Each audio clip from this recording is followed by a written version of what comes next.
برنامه اخبار آزادی را تماشا دارید و امروز جمعه 19 اپریل است. من عبدالله اشرف هستم. سلام. حالا مرور میکنیم به سرخط موضوعهای برنامه امروز.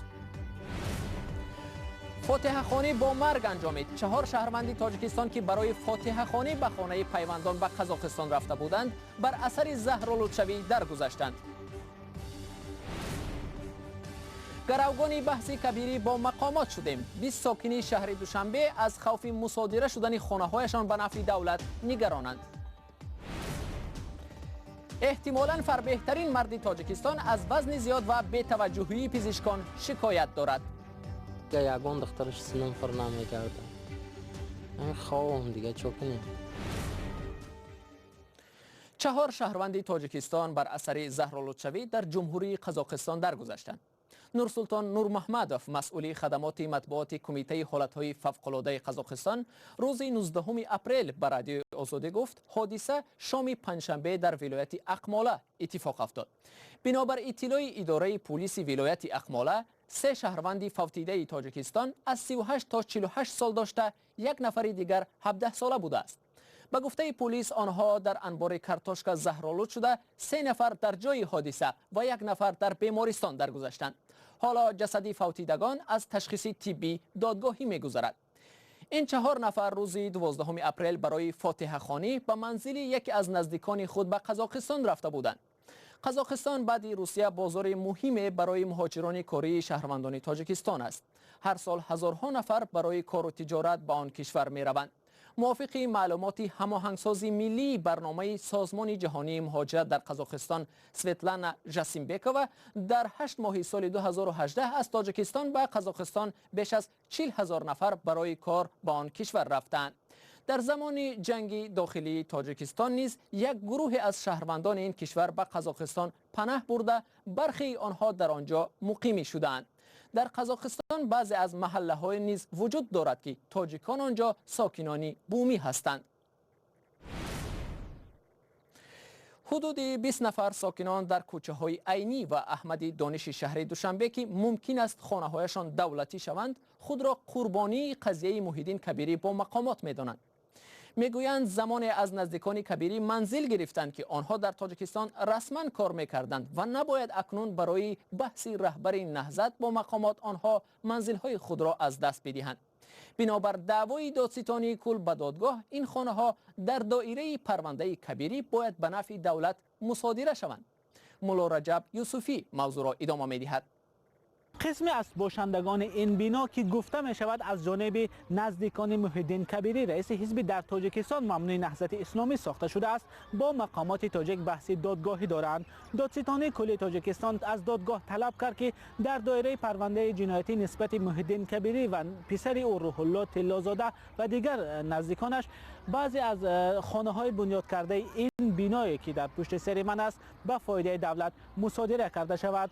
دادگاه ناحیه شاه منصور ماه نوامبر سال گذشته یک قسم از منزل های این بنا را به فایده دولت مصادره کرد. باشندگان این بنا که بر اساس قرار دادگاه زینه اول یعنی دادگاه ناحیه شاه منصور باید منزل هایشان به فایده دولت مصادره کرده شوند، از این قرار راضی نیستند. آنها میگویند این منزل ها را هنوز 9 سال پیش سال 2010 از نزدیکان محیدین کبیری خریدند و پول آنها را پرداختند. 18 اپریل دادگاه شهر دوشنبه بررسی دعوای آنها را آغاز کرد.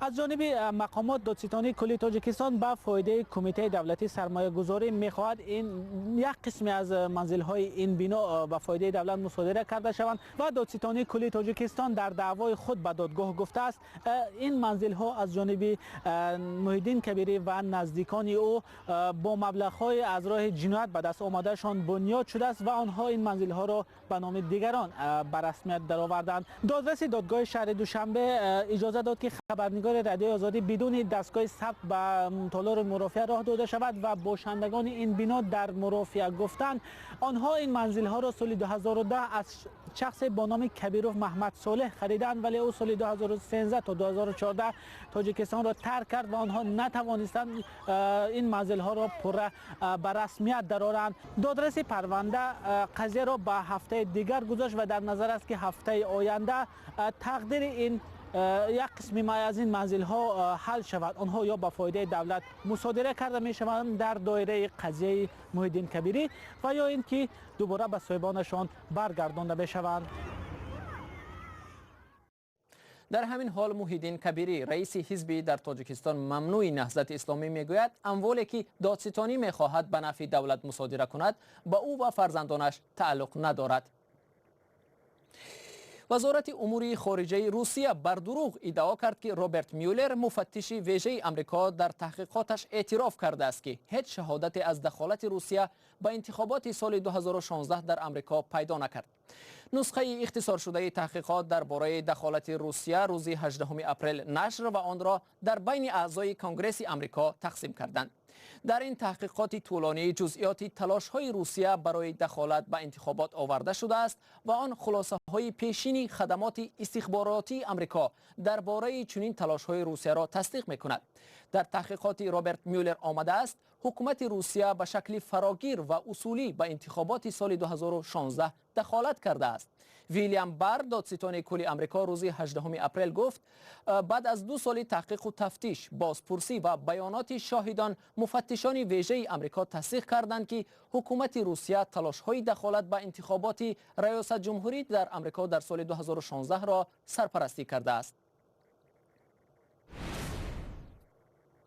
بینندگان عزیز، رقم مخصوص ما در وایبر و واتساپ همانا در خدمت شماست. اگر می‌خواهید خبر و عکس و نوار شما در برنامه خبری رادیو آزادی نشر شود، پس با ما تماس بگیرید. شماره تلفن ما +420 724 056 681. در صورت دریافت خبر، عکس و یا ویدیو ما با شما تماس می‌گیریم و جزئیات را می‌پرسیم. فرانسه که برای تجدید یک منار مخابراتی در فرودگاه بین المللی دوشنبه پول داده است، اکنون تلاش دارد به شرکت‌های هواپیمایی تاجیکستان هواپیماهای تمغه ایرباس را فروشد. یک هیئت نمایندگان ایرباس همراه با ژان باتیست لموان، دیپلمات بلندپایه فرانسه، به این مقصد وارد دوشنبه شدند. لموان در این سفر با پرزیدنت امام علی الرحمن نیز دیدار و ملاقات داشت و پس از آن در یک نشست با خبرنگاران صحبت کرد. همکارم سرویناز روح‌الله ادامه می‌دهد. ژان باتیست لموان، дипломати баландпояи Фаронса, шоми панҷшанбе аз натиҷаи сафараш ба Душанбе гузориш дод.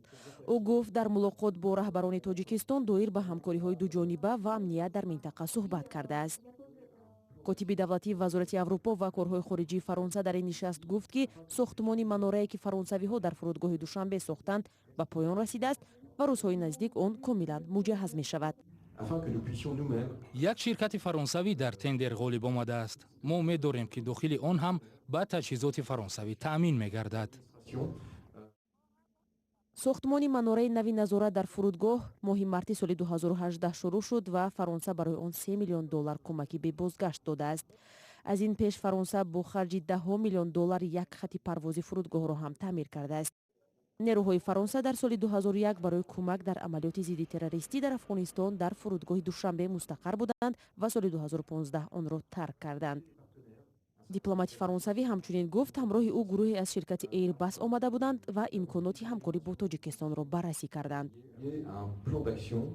масалан нахуст ҳавопаймое ки онҳо метавонанд пешниҳод намоянд навъи А220 аст ки бо 100 ҷойи нишаст пешниҳод гардидааст. ҳамчунин ширкат метавонад ҳавопаймоҳои дурпарвози тамғаҳои гуногуни А320, А330, А350-ро пешниҳод намояд ки вобаста ба меъёрҳои талаботи ширкатҳои ҳавоии Тоҷикистон пешбинӣ шудаанд. тоҷикистону фаронса ҳамкориҳои иқтисодии зиёде надоранд ва муомилоти онҳо дар соли 2018 $17 миллион ташкил додааст. مالکان دکان‌های کتاب در تاجیکستان میگویند فروشگاه‌ها پر از کتاب‌های علمی و بدیعی عالمان و ادیبان تاجیک و خارج است، اما کتاب‌ها به فروش نمی‌روند. میل ساکنان به کتابخوانی کم است. چرا تاجیکان کتاب نمی‌خوانند، نمی‌خواهند و یا پول ندارند؟ گزارش تلویزیونی نصیحه شوریه را همکارم کیومرسی عطا تقدیم می‌کند. این که در تاجیکستان خوانندگان نه کتاب چاپی و نه الکترونی را نمی‌خوانند، ادیبان بارها گفتند. در کم شدن شوق و میل ساکنان به کتابخوانی شبکه‌های اجتماعی گناه ندارند، چون خوانندگان نه به ادبیات معاصر تاجیک و نه کلاسیک و ادبیات جهانی توجه ندارند. نه اینترنت میخونم مجرش نه یگون کتابخانه پیش میخوندم راستی گپ بازی نه راستی گپ سوال بسیار با مورد و در این موضوع گفتن شرط نیست با فکرم مخالخل کتاب نه فقط درس بود آخران سالها را خواندگی نیستم ولی من از صدرالدین عینی بسیار میخونم بزرگ صابر میخونم و هر دفعه هر یک شعرهای نوی که آن کس در گذشته چاپ میکردن آنها را خوانده مطالعه میکردند. کارشناسان میگویند که تاریخ ادبیات تاجیک چندین عصر بوده مهمترین ثروت ملت است. ادبیات معاصر تاجیک را امروز دهها نویسنده و شاعران نمایندگی میکنند. اثرهای ادبی از زبانهای دیگر نیز به تاجیکی ترجمه می شود. اما این قناوت ادبی هم خریدار ندارد. همین تعدادی نشر کتاب است که همگی 200-300 نسخه چاپ می شود و کتاب های هم که ادبیات جهان و ادبیات روس و از خارج وارد می شوند بیشتر از 100 دانه وارد نمی کنیم. برای آنکه همین اگر 100 دانه کتابی بهترین ادیبان جهان را بیارد شاید 1 سال 1.5 سال به فروش رود. این وضعیت پرتضاد را که کتاب برای خواندن هست، اهالی سواد خواندن دارد اما کتاب به کسی در کار نیست، ادیبان به چند عامل وابسته می دانند. پس از جنگ شهروندی در سالهای 90 سطح عمومی سوادناکی به طور قابل ملاحظه پایین رفت. که اهالی زیر خط فقر قرار دارد و ساکنان برای خرید کتاب نه وقت دارند و نه مبلغ. بر علاوه باباجان محمدیف یک ساکن ناحیه فرخار در تاجیکستان از وزن زیاد و معیوبی اذیت میکشد. بنابر فربهی محمدیوی 37 ساله تنها با واسطه عرابه میتواند حرکت کند. همکنون یگانه امیدش به دکتران است که او را از رنج بسیار وزنی میتوانند رها کنند. گزارش درباره روزگار سخت این ساکن فرخار را همکارانم محمود جان رحمتزاده و طاهر سفرов تهیه کردند که حالا آن را با هم میبینیم. باباجان 37 سال دارد. بسیاری از روزهای زندگیش را همین گونه سپری کرده است. 300 کیلوگرم وزن دارد و از وزنین ترین مردان تاجیکستان است. مثال یگان جورب ساز میکنم یا که یگان همسایه پیلته بیاره هموش ساز میکنم میتونم. نمی قطعی وقتم میگذره. باباجان محمدیف ساکنی فرخار از کودکی معیوب است و راه نمی رود. 3 فرزند دارد و پسرش امید روز یک بار خرش را جیل میزند و او را سیر میدهد. مکتب میمونه گاهی میشوه. گاهی میشوه مکتب روی میکنم خودم خونه دا میمونم تر.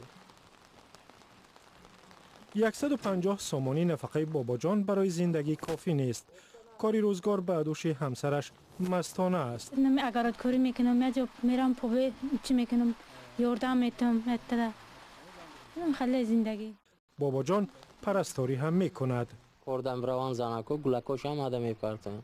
این همسایه میاره این همسایه میاره که خیلی یگان چینی برنج میتن یا آردم میتن. باباجان بیماری ارثی دارد و بیماریش روز به روز بدتر می شود. از بس که وزنین است کسی هم نیست او را به شفاخانه برد.